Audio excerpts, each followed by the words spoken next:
everyone, and welcome to Life Hacks for Working Moms, the podcast that helps you overcome the overwhelm, embrace the chaos, and cultivate a life you love. My name is Megan Strand, and I am excited to be here with you today. There are a lot of things that I feel pretty confident about in my own life, but there is one thing where I complain complete amateur status, and that is fashion. Working from a home office finds me often in jeans or workout pants, and on those occasions that I do need to make myself look a little bit more presentable, I have a couple of go-to outfits, but that's about where it ends. So today I am pulling in the fashion big guns, and I'm very excited to be joined by Elizabeth Smith, who is founder of Wardrobe Therapy. Hey, Elizabeth. Hi, Megan. How are you? I am awesome. I'm excited to talk to you about this topic because, like I said, I'm a little bit in the dark here. You're not alone. You're not alone, which is why we founded Wardrobe Therapy in 2006. I heard that over and over with both women and men kind of saying, how do I put this together? How can I make my outfit more polished? How do you know your shape? Really working through the basics, and thus Wardrobe Therapy was founded. We are a fashion consulting firm located in Columbus, Ohio, but we can travel all over the country. And we work with individuals on defining what their shape and silhouette is and helping them to go through what they currently have, really work through the pieces that they own and identify if they're dated, if they're worn, and then help put shopping back into place for them, defining what they need, where we can go shopping for the client, we can go shopping with the client, or the client can do on their own if they wish. Oftentimes they don't have the desire or the time. Yes. And then outfitting, putting it all together, helping you to get out of the Lululemon on a day-to-day basis, although we love, but really putting on a waistband again and helping to put on a great blouse and a jacket or a scarf or whatever it may be, whatever your lifestyle is, helping to create that outfit and then putting it into a book. And very quickly, we're going to have an online resource that you'll be able to look up your lookbook, which is all of your pictures online of your outfits, and have a moment that you can see everything that you have in your wardrobe. Oh my gosh, it's like idiot proof. That's totally what I need. We love that. I love it. Well, talk a little bit about, you have a lovely list of classic pieces that every woman should own. So I want to run through that really quickly because I suspect I don't even have all of those classic pieces. And I'm imagining these classic pieces you kind of build things around then, right? With your... Absolutely. We call these really your foundation pieces. It's not that it will, give you a million outfits to have them, but they're all pieces we should currently own. So that way, if we do go shopping and we do find that more trendy, whimsical piece, it can be added in and it will have pieces to go back to. The one that we really recommend is a great pair of dark denim. This is dependent upon silhouette of the shape of the person, but if you have a nice dark denim that doesn't have too much of a wash, it really can take you from day until night. And that could be a skinny, it could be a flared, it could be more of a classic cut. It's dependent upon your shape and your size. Yeah, that makes sense. What else should we own? A great black dress, the little black dress. We all hear about it, right? The LBD, the one, how to find that little black dress. We say it can be with sleeves. It could be sleeveless. The core of what you want is that you can take it from day until night. That you can make the little dress by adding a blazer and a scarf, and you can take it to a luncheon or to a work meeting during the day. And then if you wanted to go into the evening, you could add pearls, put on a pretty wrap, add a classic pump, and you would feel very cocktail chic. So it needs to be versatile. We don't want it to be too formal that it would only go into the evening, or too day-like that it would only be worn, as a little cotton dress during the day. So it's really something that can be versatile. Yeah, that makes sense too. What else? I know you've got a list. A third piece that we definitely recommend is a jacket and a skirt that work together. Two separate. so much of our the business anymore really has moved into more of that business casual. So it doesn't always have to be suited. If you have a really great jacket and a great skirt that can go together, but can also be worn alone, without the other, those are always key components to building your wardrobe. So it might be a little black pencil skirt and then having a black and white printed jacket. It could be a printed, A-line skirt and having more of that black classic jacket. It's just something that you would want to be able to put together, that you could make it go into business professional, but it can be worn alone, so it can be more versatile, again, in your wardrobe. While we're talking about that, a great blouse is another foundation piece that should be in our wardrobe. And that a blouse is really one that is more of a softer, feminine top. It's usually of a woven weave, so that meaning it's not a knit. It's something that's a little dressier that we can put underneath a blazer and add it to a classic pant, or that we could put on with a great dark denim and sport jacket for a lady, and she could go, out to dinner with her spouse or her friends.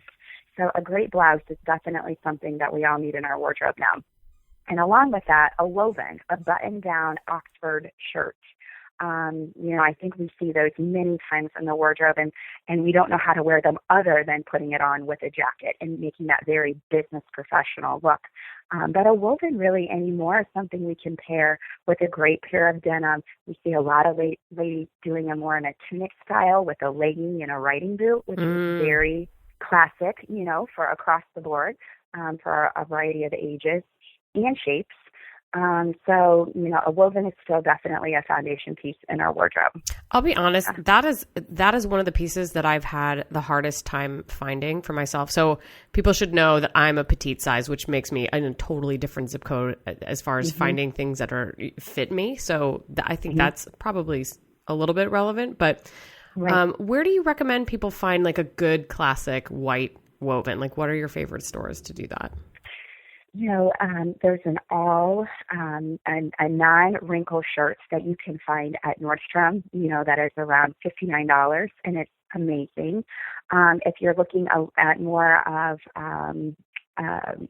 everyday basic that you're wanting to spend a little bit less, more in that $29 to $39, Alfani makes a beautiful shirt from Macy's. And for a petite lady, those often work very nicely because they have bust darts, which is very important when you're petite, is that you get a woven with shape. You can't just get a classic woven that doesn't have any kind of darting, because it'll swallow you and ultimately make you look boxy and bigger than what you are, and you're not. You're little. So, that's something that you have to be very aware of fit.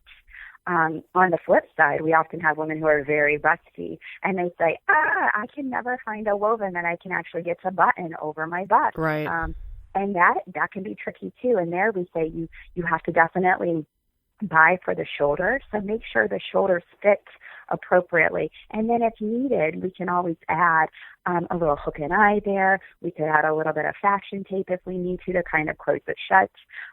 But you don't want to have that puckering where it will pop. And it can be difficult sometimes for a lady on that side to find, a shirt that really works well to get over the bust.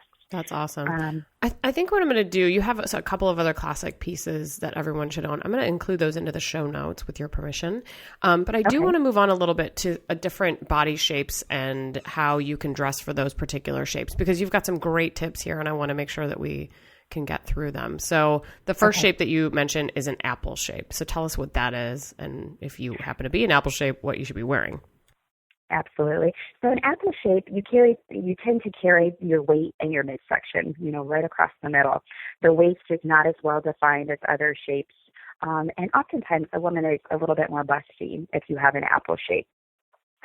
The one thing you really want to do is avoid adding extra volume around your midsection.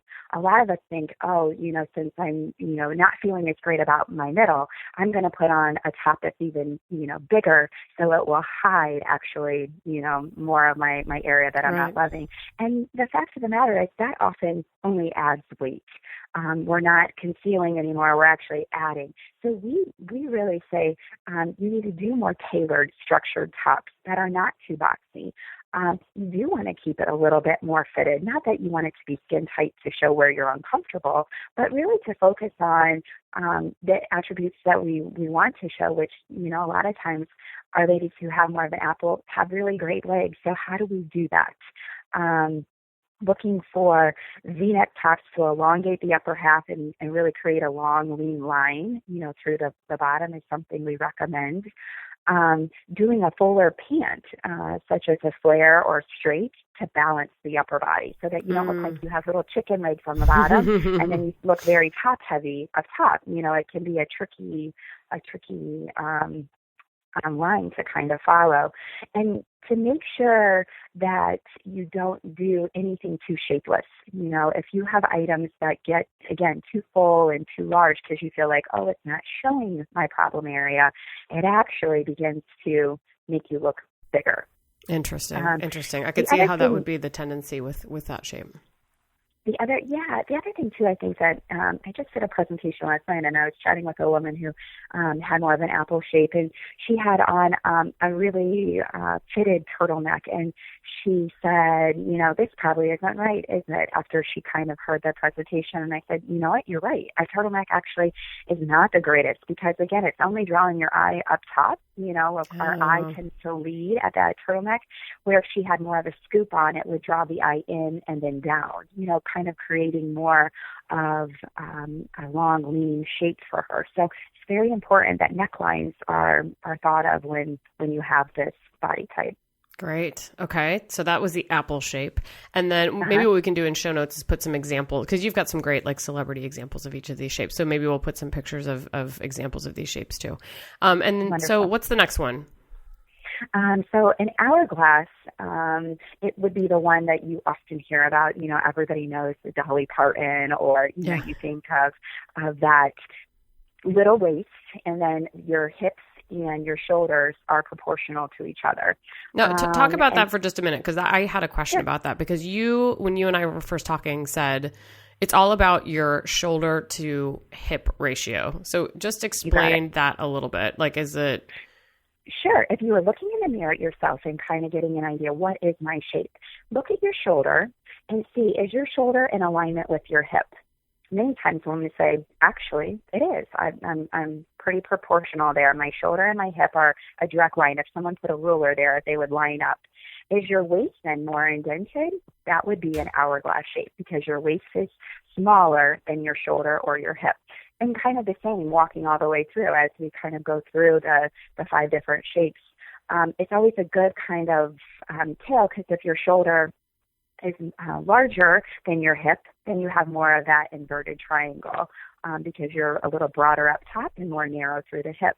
You know, it's kind of a good telltale. I always have ladies stand up and kind of do it with each other. You know, do it with a friend and say, you know, when looking at you, actually, you do have a defined waist and you do have more of a shoulder and a hip. You are more of an hourglass. So that defined waist really is what you're looking for there. Got it.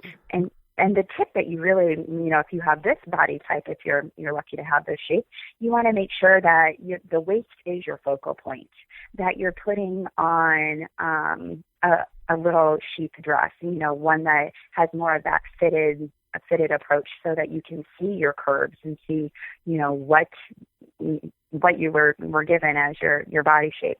The other thing is belts are always a really great accessory to add, because you can kind of throw them on with a little dress to show your waistline, or you can add them with a pair of high-waisted pants. So again, you can show your little waistline and kind of keep the focal point there. You want to make sure too that you emphasize your curves by highlighting your chest or your tush, because really that is, you know, that's kind of what the hourglass is all about. That's the shape. It's more of that curvy, sexy appeal.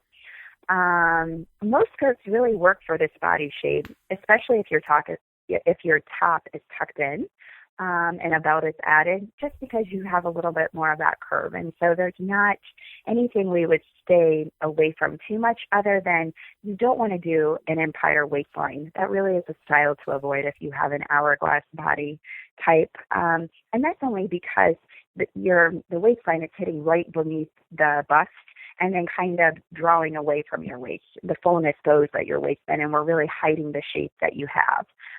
So we stay away from that. The other thing is too much frill or volume on top. If you are curvy and you do have a larger bust, be careful that you're not adding too much volume there. To really, again, draw the attention at an area that you're not trying to. You're trying to draw it more at your waist. Right. No, that makes sense. The other thing is, anything that is too loose, if you do more of an A-line, doesn't usually work well with an hourglass, only because, again, we're kind of swallowing the shape there, and usually it tends to add more weight. It takes away from the body shape that you currently have. Yeah, no, that absolutely makes sense. Okay, what's the next body type? A rectangle body type. We often hear this as like a boyish figure. I feel like you're seeing that a lot in stores, a boy fit, or you're seeing a straight fit. That often is kind of into that rectangle body type. This is someone who has a little bit more of an athletic shape. Their bust and their hips are the same width, but then they don't have a waist. So that's how it makes it a little bit more different from the hourglass. They're just straight up and down. You often see this in swimmers. You see it, a good example of a celebrity would be Cameron Diaz. She's very up and down, very boyish in her shape, has a great tone. A lot of models are very lanky and kind of carry this shape. So what you want to do is create a waist. Again, the hourglass is kind of that shape we all, kind of work towards creating, even if we don't have, kind of tricking the eye that we can create that shape.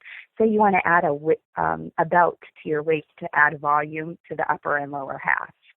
The other thing is you want to really utilize pattern tops or bottoms to create more of a curve, because you're not curvy. So you really want to kind of trick the eye that you do have a little bit of curve. A lower neckline will help do that to elongate the upper body. Wider pants and skirts will give the illusion of hips, kind of creating, like a great trouser pant, a full leg trouser pant that you often see coming in here now in the spring. We're hoping it will be around the corner any day now. Would be a great piece to kind of add into your wardrobe. And then on the flip side, where we said with hourglass to be careful of, you do want to add a ruffle or something to the bust area to add volume. You're okay to do a little bit more of an open front ruffled top, or adding, more of a thicker cardigan or sweater, because it's something we're trying to give a little bit of volume there. Right. No, that makes sense. Well, and are there any body, I know you have two more left, but are there any body types that don't look good with you keep saying like a V-neck or a scoop neck? Are there body types that don't look good like with that, like look better with more of a squared, I guess it's a crew neck, right? Like this, I'm showing my ignorance here. Yeah, a triangle. That's the next one, the triangle body type. So a triangle or a pear shaped. It means, if you think about a pear, right? A pear is more narrow up top, and then it's fuller in the bottom. Right.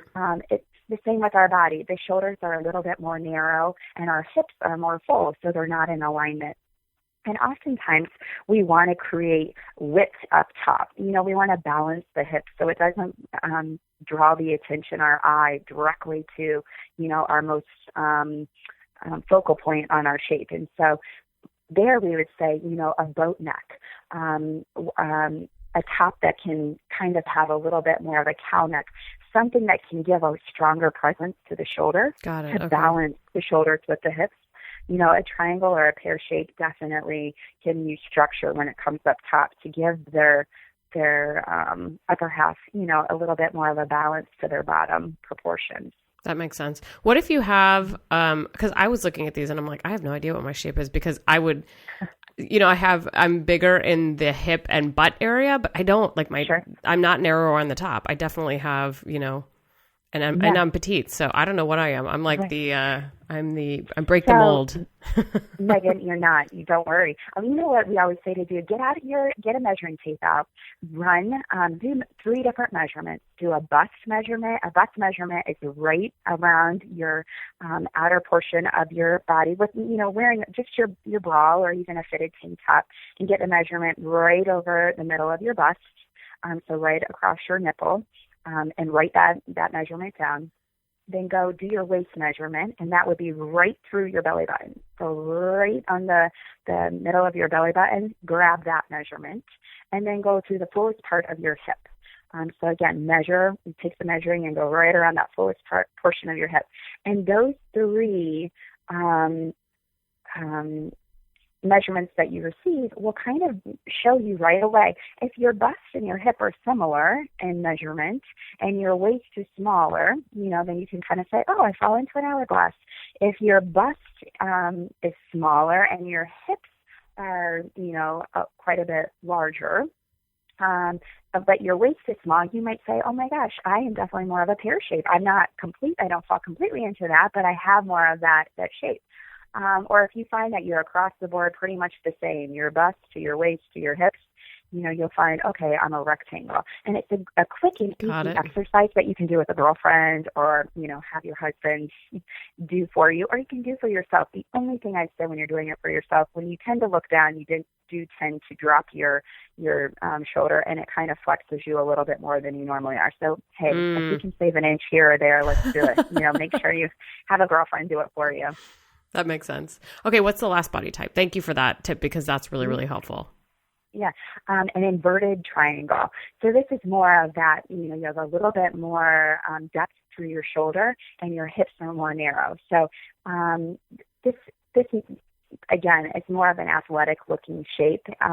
Oftentimes an inverted triangle and a rectangle kind of begin to fall in the same category, it feels like. Mm-hmm.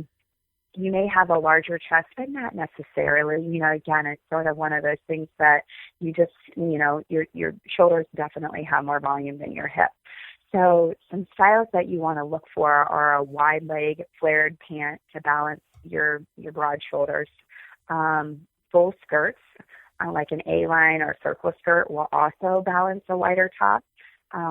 Which can be really nice. And we're seeing a lot of full skirts in more of our boutiques right now. You're seeing it more at the designer level, which, it's really wonderful. And a way to do that is with a great structured top, a woven, or even a fitted knit t-shirt would be great for that.